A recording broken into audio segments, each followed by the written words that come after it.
राज्यभरामध्ये खरात प्रकरण आणि त्यासोबतच नरहरी झिरवळ यांचं प्रकरण गाजतंय. सत्तेतीलच नेत्यांसोबत अशा काही गोष्टी होतात आणि त्यासोबतच काही सत्तेतील नेते खरातसारख्या बाबाच्या आहारी जातात, भोंदूबाबाच्या आहारी जातात.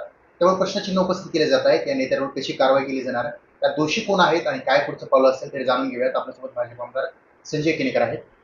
तुम्ही ते प्रकरण पाहिलंय, त्याचे व्हिडिओ व्हायरल होत आहेत, काही फोटो देखील नेत्यांचे व्हायरल होत आहेत, जे याच्या संपर्कातील आहेत. अशामध्ये नरहरी झिरवळ यांचा देखील एक व्हिडिओ समोर आलाय आणि खरातांचा व्हिडिओ देखील आहे. हे राज्यभरात गाजते आणि यामध्ये सरकारला जास्तीत जास्त जबाबदार धरलं जातं. काय वाटतं? खरं तर सरकारचा यात कोणताच संबंध नाही.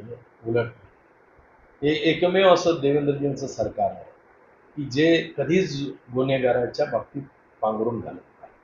आणि त्यामुळे त्याचा पर्दाफाश करून जो गुन्हेगार आहे खऱ्या अर्थानं त्याला ती शिक्षा देण्याचं काम हे सरकार करतं. परंतु निश्चितच काही गोष्टीमध्ये जे काही भ्रम पसरवल्या जातात त्या भ्रमाची सुद्धा चौकशी झाली पाहिजे. निदान कोण व्यक्ती कोणाकडे कशा संदर्भात गेला याचीही चौकशी होईल आणि निश्चित जो दोषी आहे त्याला माफी नाही. या सरकारमधील मुख्यमंत्री निपक्षतेने त्याला माफ करणार नाही. त्याला जो चूक आहे तो चूक आहे आणि ज्याचा काही संबंध नाही त्याला काही होणार नाही. पण या काही लोकांसोबत म्हणजे या खरात सोबत काही नेत्यांचे फोटो आहेत, तर विरोधक राजीनाम्याची मागणी करत आहेत. मग त्यामध्ये मोठमोठे पदाचे मंत्री देखील आहेत, मुख्यमंत्री उपमुख्यमंत्री यांचे देखील फोटो आहेत. खरं तर नेता हा सार्वजनिकरित्या कार्यकर्त्यांच्या आग्रहाखातर कोणाशी बरोबर फोटो निघाला त्याचं काही गैर नाही आहे. पण चुकीच्या कृत्यामध्ये जो कोणी असेल तो वाचणार नाही. पण ज्याचा काही संबंध नाही त्याच्या बातम्या बनवून काही होणार नाही. आणि त्यामुळं जो गैरकृत्यामध्ये आहे तो वाचणार नाही, त्याचा काही संबंध नाही, त्याला काही होणार नाही. कारण हे सरकार पारदर्शी सरकार आहे. देवेंद्रजीच्या आधी ज्या सरकारने गुन्ह्यावर पांघरून घालण्याचे कामं केले त्यावेळेस गुन्हे उघडीस येत नव्हते. यावेळेस गुन्हे उघडीस येतात सक्षम यंत्रणेमुळे आणि निश्चितपणे त्यांना शिक्षाही होतात.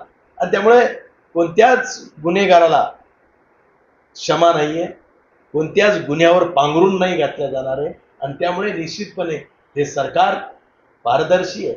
जे चूक आहे ते चूक आहे, त्याला खऱ्या अर्थानं शिक्षा होणारच. नरहरी झिरवाळ यांचा एक व्हिडिओ समोर आला, तर त्यावर विजय वडेट्टीवार असं म्हणतात की नरहरी झिरवाळ हे ज्यांचं जे मंत्रिपद आहे, एकाचं मंत्रिपद काढण्यासाठी दुसरा गेम करतो, दुसऱ्याचं काढण्यासाठी तिसरा गेम करतो. आणि माझी एक मंत्री आहे, त्याला हे पद हवंय, त्यामुळे अशा प्रकारचे काही कुभांड म्हणा किंवा अशी व्हिडिओ जे आहेत ते गणप्रत अडचणी आणण्यासाठी समोर येतात. काय पुन्हा प्रकरणाची शहानिशा झाल्याशिवाय त्या प्रकरणावर जास्त बोलणं हे योग्य नाही, उचित नाही. कारण त्याच्यासाठी एक चौकशी असेल. निश्चितपणे त्या गोष्टीची पूर्णपणे सत्यपणे चौकशी झाल्याशिवाय त्याच्यावर भाष्य करून ते रंगवणे योग्य नाही. आणि त्यामुळं मी त्यावर भाष्य करू शकतो.